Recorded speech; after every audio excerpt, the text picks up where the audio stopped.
Mke wa bilionea alimkuta mumewe ameketi na maskini mjamzito ombaomba wa mitaani kula. Asubuhi ile ilianza kama siku nyingine ya kawaida. Jua lilikuwa linaanza kupanda polepole na barabara zilikuwa tayari zimejaa watu wakikimbilia shughuli zao. Lakini ndani ya moyo wa mwanamke mmoja tajiri kulikuwa na hali ya kutulia ambayo haikudumu kwa muda mrefu. Neema alikuwa mke wa bilionea maarufu, mwanamume aliyeheshimika sana kwa jina la Juma Mwangi. Watu wengi walimjua Juma kama mfanyabiashara mkubwa wa uwekezaji, mali isiyohamishika na huduma za kifedha. Maisha yao yalionekana kuwa ya mfano: nyumba nzuri, biashara nyingi na heshima kutoka kwa jamii. Lakini siku hiyo jambo lisilotarajiwa lilitokea. Neema alikuwa anarudi nyumbani mapema kuliko kawaida baada ya kumaliza kikao cha hisani kilichohusu elimu ya watoto na mipango ya uwekezaji wa kijamii. Alikuwa na furaha moyoni, akifikiria jinsi yeye na mumewe walivyoweza kusaidia watu wengi kupitia miradi yao. Lakini alipofika karibu na nyumba yao, macho yake yaliona kitu ambacho hakikutarajia kamwe. Mumewe, Juma Mwangi, alikuwa ameketi nje ya lango la nyumba yao pamoja na mwanamke maskini mjamzito ombaomba wa mitaani. Walikuwa wanakula pamoja. Neema alisimama ghafla. Moyo wake ulianza kupiga haraka. Hakuweza kuelewa kilichokuwa kinaendelea. Je, hii ilikuwa huruma tu au kulikuwa na siri kubwa zaidi nyuma yake? Neema alisimama kwa sekunde kadhaa bila kusogea. Hakuingia ndani ya nyumba mara moja. Badala yake, alibaki pembeni kidogo, akitazama kwa makini. Juma alikuwa akiongea kwa upole na yule mwanamke mjamzito. Kila mara alikuwa akimpa chakula kidogo na hata maji. Mwanamke huyo alionekana mchovu sana. Nguo zake zilikuwa zimechakaa na tumbo lake la ujauzito lilionyesha wazi kuwa alikuwa karibu kujifungua. Lakini jambo lililomshangaza zaidi Neema si chakula.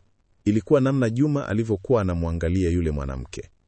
Kulikuwa na kitu tofauti kwenye macho yake, kitu ambacho Neema hakuweza kukielewa mara moja. Kwa nini Juma anakaa hapa nje na ombaomba? Neema aliwaza kimya kimya. Mawazo mengi yalianza kumjia kwa haraka. Labda ni msaada tu. Labda ni mradi wa hisani. Lakini bado moyo wake haukuwa umetulia. Baada ya dakika chache, Neema alikusanya ujasiri na akaanza kutembea kuelekea lango.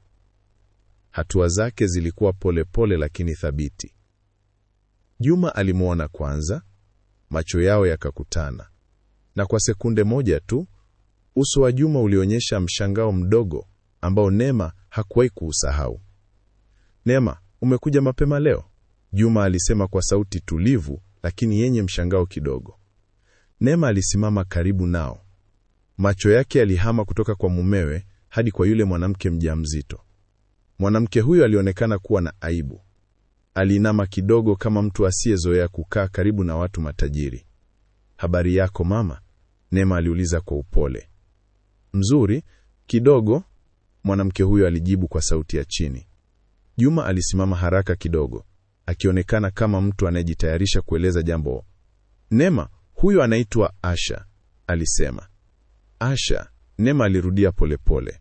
Jina hilo lilionekana kuwa la kawaida tu, lakini kulikuwa na kitu kwenye sauti ya Juma kilichomfanya Neema ajisikie kama kuna hadithi kubwa iliyokuwa bado haijasemwa. "Nilimkuta barabarani leo asubuhi," Juma aliendelea. "Alikuwa hajala kwa siku 2. Neema alimtazama Asha tena. Kwa karibu aliona uchovu mwingi usoni mwa mwanamke huyo. Macho yake yalikuwa na maumivu, lakini pia kulikuwa na tumaini dogo ndani yake. Lakini bado Neema hakuacha kujiuliza swali moja. Kwa nini Juma mwenyewe alikuwa amekaa hapa na kumlisha? Kwa nini hakumuita mfanyakazi au kumpeleka tu kwenye kituo cha misaada? Kulikuwa na kitu zaidi, na Neema alihisi ukweli huu ulikuwa bado umefichwa. Dakika chache baadaye, Neema alipendekeza jambo rahisi. "Labda tuingie ndani kwanza," alisema kwa sauti tulivu. "Asha anaonekana mchovu sana." Juma alikubali mara moja. Waliongozana hadi kwenye ukumbi wa nyuma wa nyumba, mahali palipokuwa na meza ndogo ya bustani. Asha aliketi polepole, akishika tumbo lake kwa uangalifu. Mfanyakazi wa nyumbani alileta maji na chakula kingine. Neema alikuwa akimtazama Juma kwa makini. Alimjua mumewe vizuri sana, walikuwa wameishi pamoja kwa miaka mingi, na kwa mara ya kwanza baada ya muda mrefu aliona kitu kisicho kawaida kwenye uso wake. Ilikuwa kama alikuwa na jambo zito moyoni. Asha anatoka wapi? Neema aliuliza kwa utulivu. Asha alinyamaza kwa sekunde chache kabla ya kujibu. Nilitoka kijijini, lakini maisha yalikuwa magumu sana. Nilikuja mjini kutafuta kazi, alisema polepole. Kisha mambo yakaharibika. Hakusema zaidi, lakini macho yake yalijaa machozi. Neema alihisi huruma moyoni, lakini bado hakuelewa kwa nini Juma alikuwa anaonekana kama mtu anayehusika zaidi kuliko mtu wa kawaida anayetoa msaada, na ukweli huo ulikuwa bado haujafichuka. Wakati chakula kilipomalizika, kulikuwa na ukimya mfupi mezani. Juma alionekana kuwa na jambo la kusema, lakini hakusema mara moja. Neema alihisi hali hiyo. Juma, alisema kwa upole, kuna kitu unataka kuniambia? Juma alimwangalia kwa muda mfupi, halafu akavuta pumzi ndefu. Kuna jambo ambalo sijawahi kukuambia, alisema polepole. Maneno hayo yalifanya moyo wa Neema kupiga kwa nguvu zaidi. Ni jambo la zamani sana, Juma aliendelea. Kabla hata hatujakutana. Neema alikaa kimya. Asha naye aliinua macho yake polepole. Kulikuwa na hofu kidogo kwenye uso wake. Juma aliangalia chini kwa sekunde kadhaa, kama mtu anayekusanya ujasiri wa kusema ukweli. Miaka mingi iliyopita, nilifanya kosa kubwa sana, alisema. Neema alihisi tumbo lake likikaza. Hakuwa anajua bado ni kosa gani, lakini sauti ya Juma ilionyesha wazi kuwa siri hiyo ilikuwa nzito sana na ilikuwa karibu kufichuka. Ukumbi wa bustani ulikuwa kimya kwa muda mfupi baada ya Juma kusema kuwa ana siri kubwa ya zamani. Hakuna aliyesema neno. Hata upepo uliokuwa unapita kwenye miti ya maua ulionekana kama umefifia. Neema alimwangalia mumewe kwa makini. Walikuwa wameishi pamoja kwa miaka mingi, wakijenga biashara, mali na maisha ya heshima. Lakini kwa mara ya kwanza alihisi kama kuna sehemu ya maisha ya Juma ambayo hakuwahi kuijua. Juma, Neema alisema kwa utulivu, kama kuna jambo la kusema, sema tu. Juma hakujibu mara moja. Alimtazama Asha, kisha akarudisha macho yake kwa Neema. Miaka mingi iliyopita, alianza polepole, kabla biashara yangu haijaanza kukua, maisha yangu yalikuwa tofauti kabisa. Nilikuwa kijana tu ninayekafuta nafasi katika maisha. Asha alishusha macho yake chini. Neema aligundua jambo hilo haraka. Kulikuwa na uhusiano fulani kati ya hadithi ya Juma na huyu mwanamke. Lakini bado haikuwa wazi. Nilifanya maamuzi mabaya wakati huo, Juma aliendelea. Maamuzi ambayo yalinifuata hadi leo. Neema alihisi baridi kidogo moyoni. Je, Asha alikuwa sehemu ya maisha hayo ya zamani? Au kulikuwa na kitu kingine kikubwa zaidi ambacho bado hakijatajwa? Asha alionekana kuwa na wasiwasi. Alikuwa akishika tumbo lake kwa mikono miwili, kama mtu anayehitaji nguvu ya kujituliza. Neema alimtazama kwa huruma. Usijali, alisema kwa upole. Hapa uko salama. Maneno hayo yalionekana kumfariji kidogo Asha, lakini bado kulikuwa na hofu usoni mwake. Juma alisimama kidogo kutoka kwenye kiti chake, akatembea hatua chache mbele kana kwamba anajaribu kupanga mawazo yake. Kuna jambo muhimu ambalo lazima niseme, alisema. Neema alinyamaza, akingoja. Leo asubuhi nilimwona Asha kwa mara ya kwanza baada ya miaka mingi sana. Neema alikunja kidogo uso wake. Miaka mingi? Aliuliza. Ndiyo, Juma akajibu. Sasa macho ya Neema yakahamia kwa Asha. Unamfahamu mume wangu kutoka zamani? Aliuliza kwa sauti ya heshima lakini yenye uzito. Asha alitikisa kichwa polepole. Ndiyo mama, alisema kwa sauti ya chini. Ukumbi ulitulia tena, lakini sasa hali ya hewa ilikuwa tofauti kabisa. Ilikuwa wazi kuwa hadithi kubwa ilikuwa inaanza kufunguka. Miaka 15 iliyopita, Juma alianza tena. Nilikuwa nikifanya kazi ndogo ndogo mjini. Nilikuwa sina mali wala jina kubwa. Neema alikuwa anamsikiliza kwa makini sana. Wakati huo nilikutana na Asha, aliendelea. Asha alifuta macho yake kwa haraka. Alikuwa akifanya kazi kwenye mgahawa mdogo karibu na mahali nilipokuwa nikiishi. Neema alikaa kimya. Hakuwa na hasira bado, lakini moyoni kulikuwa na maswali mengi. Nilikuwa maskini sana wakati huo, Juma alisema. Na Asha alikuwa mtu aliyenisaidia sana, alikuwa na moyo mzuri. Asha alitikisa kichwa polepole kama mtu anayekumbuka siku za zamani. Lakini maisha yalibadilika haraka.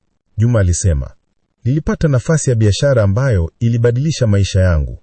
Niliondoka ghafla kwenda mji mwingine kuanza kazi mpya. Neema alinyanyua macho kidogo. Na Asha? Aliuliza. Juma alinyamaza kwa sekunde chache. Hilo ndilo swali ambalo lilikuwa na uzito mkubwa, na jibu lake bado halijasemwa kukamilifu.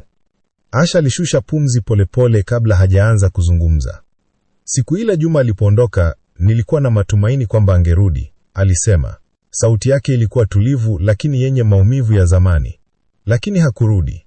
Neema alimtazama Juma. Juma alionekana kuwa na huzuni kidogo machoni mwake.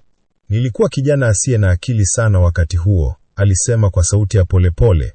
Nilidhani maisha mapya yangenifanya nisahau kila kitu, lakini huwezi kukimbia zamani.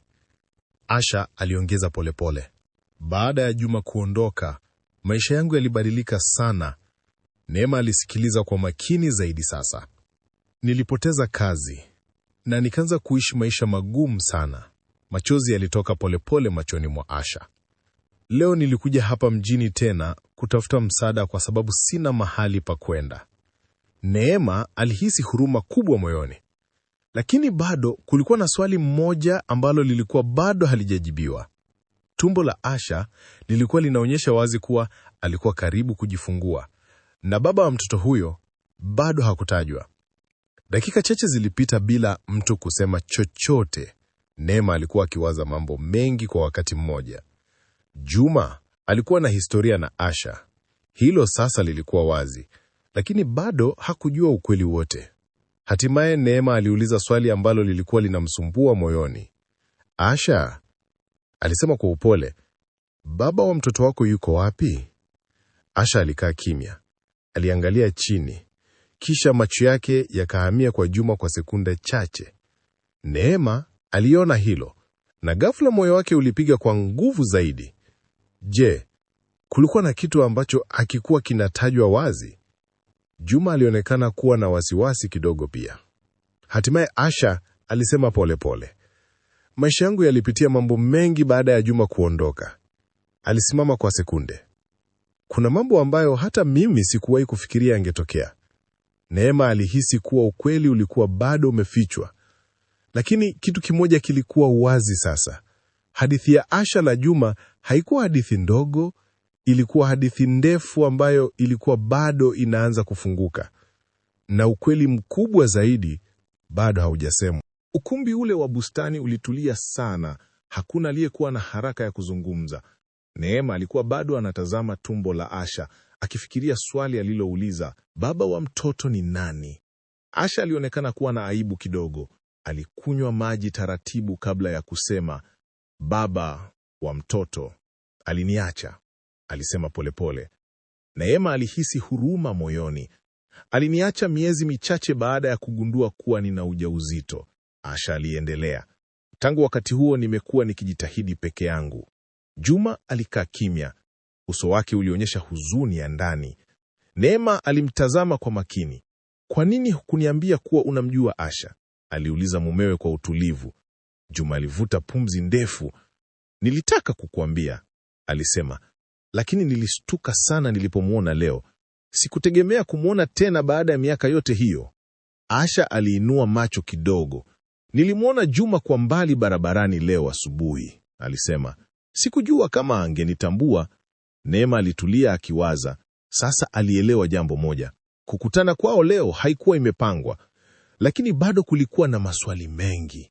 Kwa nini maisha ya Asha yaligeuka kiasi hicho? Na kwa nini Juma alikuwa anaonekana kuwa na hatia moyoni? Baada ya muda mfupi, Neema aliamua kufanya jambo ambalo lilimshangaza hata Juma. Asha, alisema kwa upole, huwezi kurudi barabarani katika hali hii. Asha alishtuka kidogo. Lakini mama, siwezi kukaa hapa, alisema kwa aibu. Mimi ni mtu wa mitaani tu. Neema alitikisa kichwa. Hapana, alisema kwa utulivu. Wewe ni mama anayetarajia mtoto. Hilo ndilo jambo muhimu sasa. Juma alimwangalia Neema kwa mshangao kidogo. Neema aliendelea kusema, tutakusaidia kupata mahali pa kukaa kwa sasa, na pia tutahakikisha unapata huduma ya afya. Macho ya Asha yalijaa machozi. Kwa nini unanisaidia? Aliuliza kwa sauti ya chini. Neema alitabasamu kidogo. Kwa sababu hakuna mtu anayepaswa kupitia ujauzito peke yake. Juma alihisi heshima kubwa moyoni kwa mke wake wakati huo. Lakini bado kulikuwa na jambo ambalo Neema hakujua. Juma mwenyewe alikuwa bado anaficha sehemu fulani ya hadithi ya zamani, na sehemu hiyo ilikuwa na uzito mkubwa kuliko wote walivyofikiria. Baadaye jioni ile, Juma na Neema walikaa peke yao sebleni baada ya Asha kupelekwa kwenye chumba cha wageni kupumzika. Nyumba ilikuwa tulivu.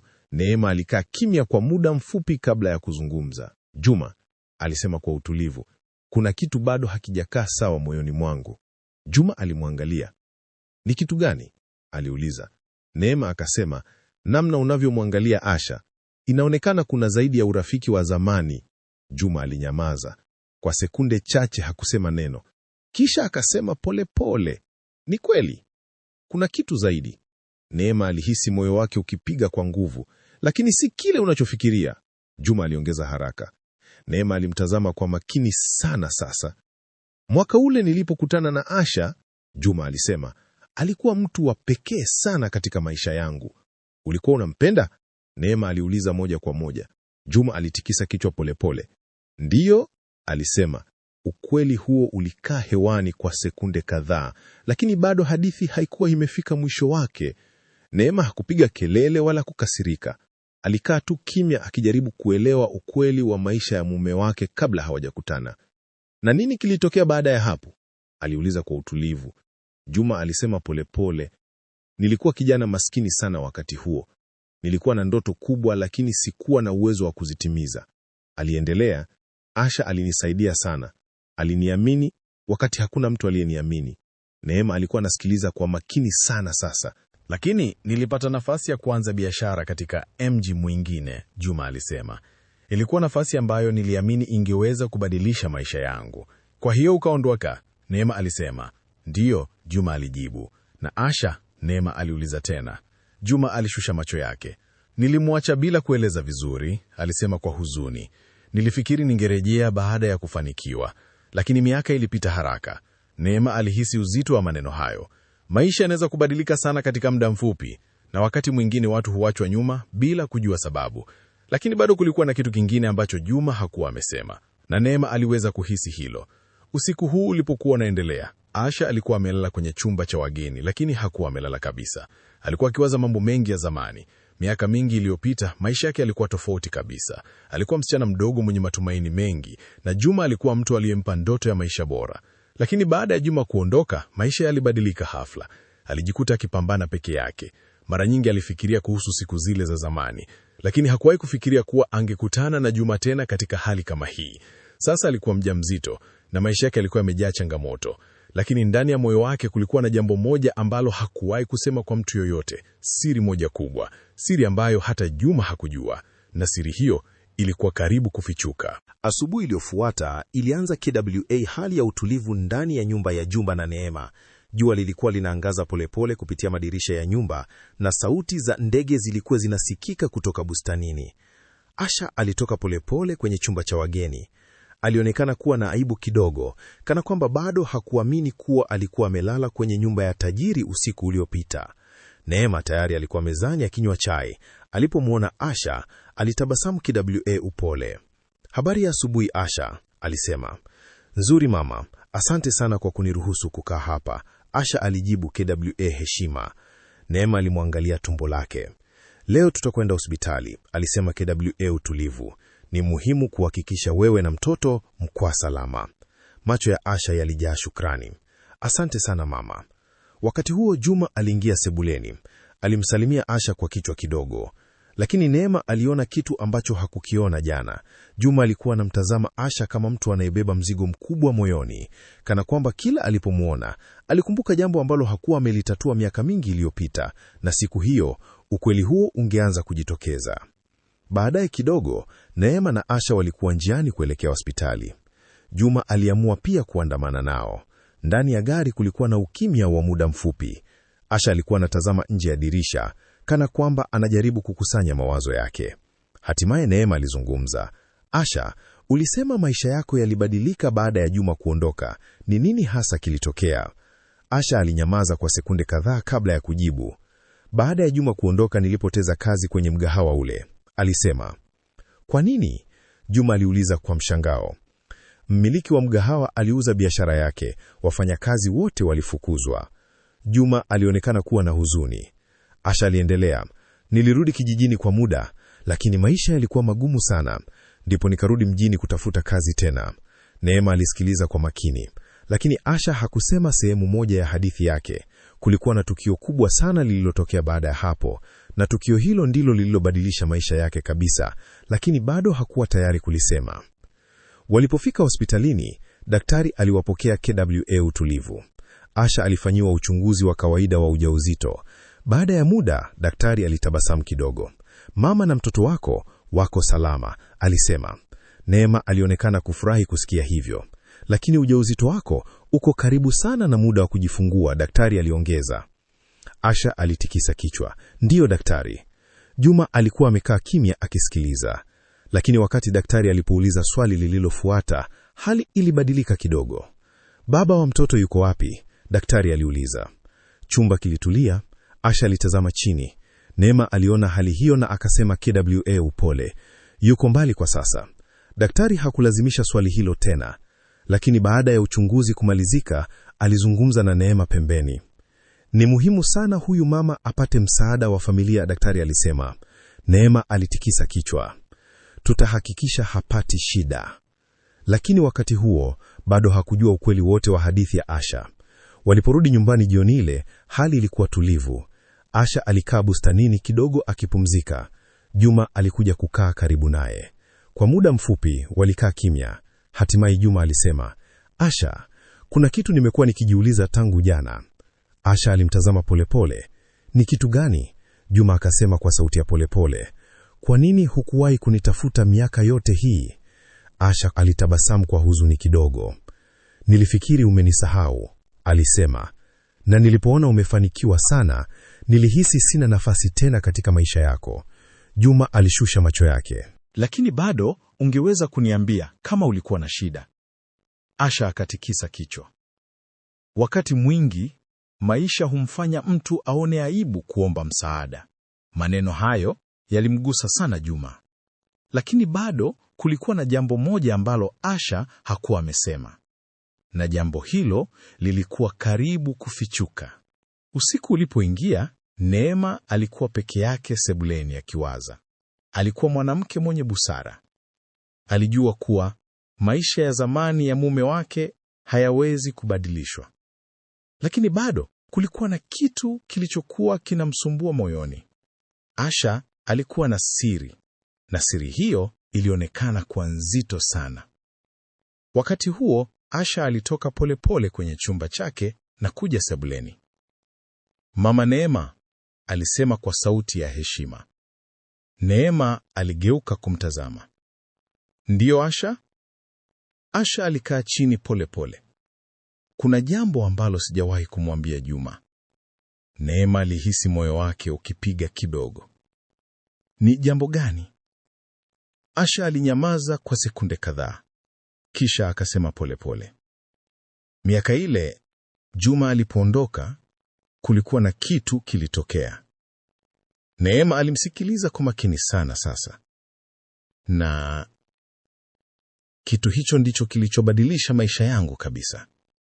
Sasa ukweli mkubwa ulikuwa karibu kufichuka. Sebuleni kulikuwa kimya sana usiku ule. Taa ndogo iliwaka juu ya meza ikitoa mwanga wa utulivu. Neema alikuwa ameketi akimtazama Asha kwa makini. Asha alivuta pumzi ndefu. Mama Neema, kuna ukweli ambao nimeubeba moyoni kwa miaka mingi, alisema polepole. Neema hakukatiza, alimruhusu aendelee. Miaka ile Juma alipoondoka, niligundua kuwa nilikuwa na ujauzito, Asha alisema kwa sauti ya chini. Neema alishtuka kidogo, lakini alijitahidi kubaki mtulivu. Ulikuwa na ujauzito wa Juma? Aliuliza kwa sauti ya taratibu. Asha alitikisa kichwa. Ndiyo. Maneno hayo yalikaa hewani kwa sekunde kadhaa. Neema alinyamaza kabisa, lakini Asha aliendelea haraka. Lakini mimba hiyo haikudumu, alisema. Nilipata matatizo na nikapoteza mtoto miezi michache baadaye. Neema alihisi maumivu moyoni kwa kusikia hilo. Nilitaka kumtafuta Juma wakati huo, Asha alisema, lakini sikuwa na njia ya kumpata. Asha alifuta macho yake polepole. Baada ya hapo, maisha yangu yalikuwa mapambano tu. Neema alikaa kimya akiwaza. Sasa alianza kuelewa kwa nini hadithi hii ilikuwa nzito sana, lakini bado kulikuwa na kitu kimoja ambacho hakikufafanuliwa. Mtoto aliyekuwa tumboni mwa Asha sasa alikuwa wa nani? Neema alikaa kimya kwa muda mfupi baada ya kusikia hadithi hiyo. Kisha akasema kwa sauti tulivu, "Pole sana kwa yote uliyopitia Asha." Asha alitikisa kichwa kwa shukrani. Lakini Neema aliendelea kwa upole, "Na kuhusu ujauzito wako wa sasa, baba wa mtoto ni nani?" Asha alishusha macho yake tena. "Ni mwanaume niliyemwamini niliporudi mjini," alisema polepole. "Lakini baada ya kugundua kuwa nina ujauzito, aliondoka." Neema alihisi huzuni moyoni. Maisha ya Asha yalionekana kuwa na maumivu mengi sana. Wakati huo huo, Juma alikuwa anasimama karibu na mlango wa sebule. Alikuwa amesikia sehemu ya mazungumzo yao.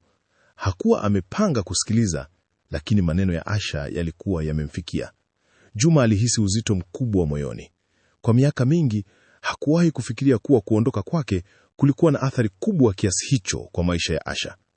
Na sasa alikuwa akiona matokeo yake moja kwa moja. Lakini jambo moja lilikuwa wazi sasa. Asha hakuwa anarudi katika maisha yao kwa sababu ya pesa. Kulikuwa na sababu nyingine ya kina zaidi. Asubuhi iliyofuata ilianza kwa hali tofauti kidogo ndani ya nyumba. Juma alikuwa amekaa peke yake bustanini akifikiria mambo mengi. Neema alikuja kukaa karibu naye. "Ulisikia mazungumzo yetu jana usiku?" aliuliza kwa utulivu. Juma alitikisa kichwa polepole. "Ndiyo." Kulikuwa na ukimya mfupi. Kisha Juma alisema, "Sikuwahi kujua kuwa Asha alipitia mambo hayo yote." Neema alimwangalia kwa upole. "Maisha yanaweza kubadilika sana kwa mtu mmoja," alisema. Juma alikubali kwa kichwa. "Lakini sasa tuko hapa," alisema. Neema akamuuliza, "Unafikiria kufanya nini kuhusu Asha?" Juma alifikiria kwa muda mfupi, kisha akasema, "Kwanza lazima tuhakikishe yeye na mtoto wake wanapata maisha salama." Neema alitabasamu kidogo. "Nilijua ungefikiri hivyo." Lakini hata wakati huo, hakuna aliyekuwa anajua kuwa tukio moja kubwa lilikuwa karibu kutokea. Tukio ambalo lingeunganisha maisha yao kwa njia ambayo hawakuwahi kufikiria. Siku chache zilipita kwa utulivu. Asha alikuwa akiishi kwenye chumba cha wageni huku akipata mapumziko na huduma nzuri. Lakini siku moja jioni, jambo lisilotarajiwa lilitokea. Asha alikuwa bustanini alipohisi maumivu makali tumboni. Alishika tumbo lake ghafla. "Mama Neema!" aliita kwa sauti yenye hofu. Neema alikimbia haraka kutoka ndani ya nyumba. "Asha, nini kinaendelea? Naona kama muda umefika," Asha alisema huku akishika tumbo lake kwa nguvu. Maumivu yalionekana kuwa makali. Juma pia alitoka haraka nje. "Lazima tumpeleke hospitali sasa," alisema. Ndani ya dakika chache walikuwa tayari njiani. Gari lilikuwa linaenda haraka kuelekea hospitali. Ndani ya gari, Asha alikuwa akivuta pumzi kwa nguvu, huku Neema akimshika mkono kumtia moyo. "Usiogope," Neema alisema kwa upole. "Tutafika hospitali salama." Lakini wakati huo, hakuna aliyekuwa anajua kuwa tukio hilo lingebadilisha maisha yao wote. Walipofika hospitalini, madaktari walimchukua Asha haraka kwenda chumba cha kujifungua.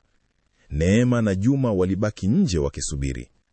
Dakika zilionekana kuwa ndefu sana. Neema alimwangalia mume wake.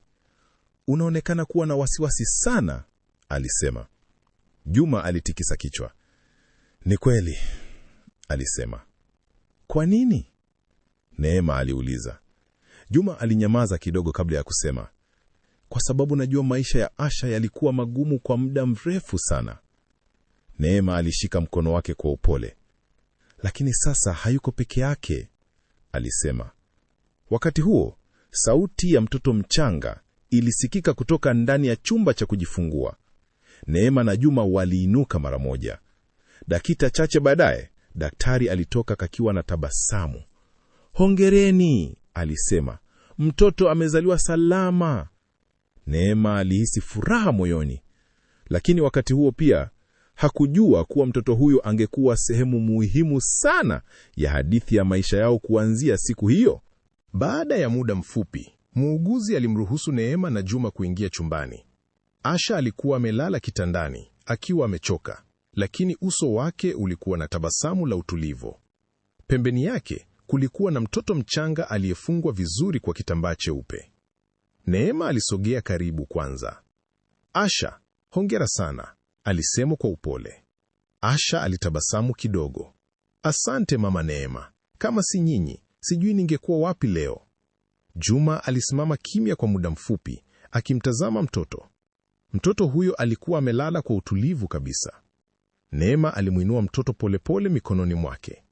Ni mtoto mzuri sana, alisema. Asha alimtazama mtoto wake kwa macho yenye upendo mkubwa.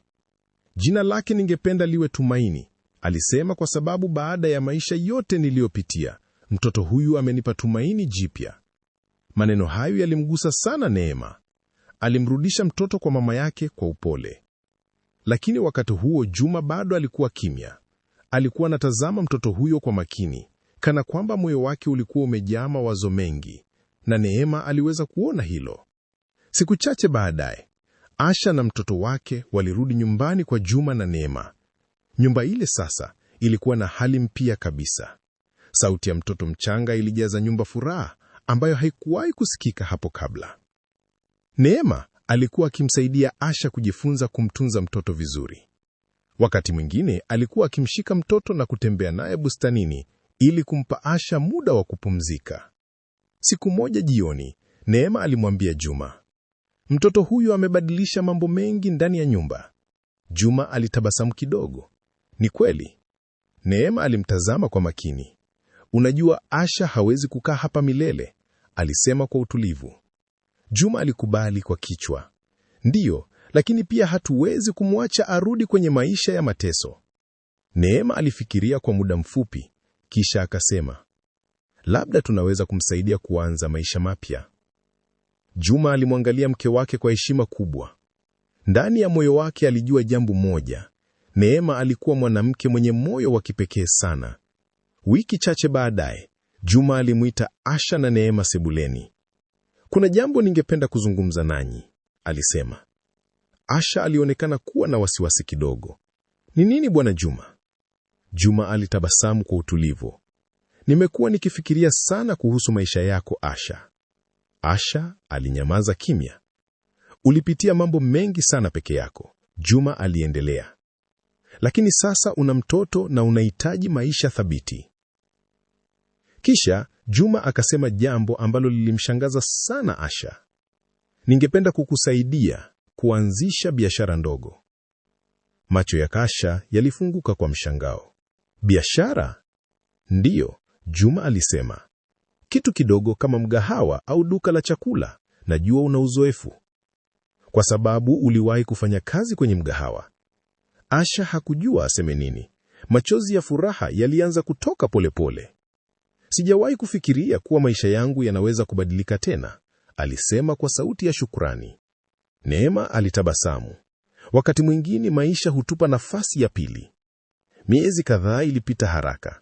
Kwa msaada wa Juma na Neema, Asha aliweza kufungua mgahawa mdogo karibu na soko. Biashara ilianza polepole, lakini watu wengi walipenda chakula chake. Asha alikuwa anafanya kazi kwa bidii kila siku, huku akimtunza mtoto wake Tumaini. Siku moja jioni, Juma na Neema walikuja kumtembelea kwenye mgahawa wake. Wateja walikuwa wengi. Asha aliwakaribisha kwa tabasamu kubwa. Mnaona, alisema kwa furaha. Maisha yangu yamebadilika kabisa. Neema alimkumbatia kwa upendo. Ulifanya kazi kwa bidii. Hii ni matokeo ya juhudi zako. Juma alimtazama Asha na mtoto wake wakicheza pembeni. Ndani ya moyo wake alihisi utulivu ambao hakuwa umeuhisi kwa miaka mingi. Hatimaye alihisi kuwa sehemu ya makosa yake ya zamani ilikuwa imeanza kusahihishwa, na hilo lilikuwa jambo muhimu sana kwake.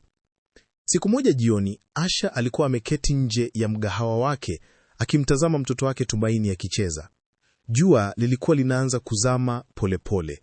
Alikuwa akifikiria maisha yake ya zamani. Kulikuwa na wakati ambapo alihisi kuwa dunia imemwacha peke yake. Lakini sasa mambo yalikuwa tofauti. Alikuwa na kazi, alikuwa na mtoto na alikuwa na watu waliomjali. Juma na Neema walifika pale muda mfupi baadaye. Walikaa pamoja wakiongea kwa furaha. Asha aliwatizama kwa shukrani kubwa. Kama si nyinyi, maisha yangu yangekuwa tofauti kabisa, alisema. Neema alitabasamu. Hapana Asha, alisema kwa upole. Nguvu ilikuwa ndani yako muda wote. Juma alimtazama mtoto Tumaini akicheza. Wakati mwingine maisha hutupa nafasi ya kurekebisha makosa yetu, alisema. Na jioni ile waliketi pamoja wakifurahia utulivu wa maisha. Hadithi yao ilikuwa imejaa maumivu, lakini pia ilikuwa imejaa tumaini. Na wakati mwingine, tumaini ndilo jambo kubwa zaidi ambalo mtu anaweza kupata maishani.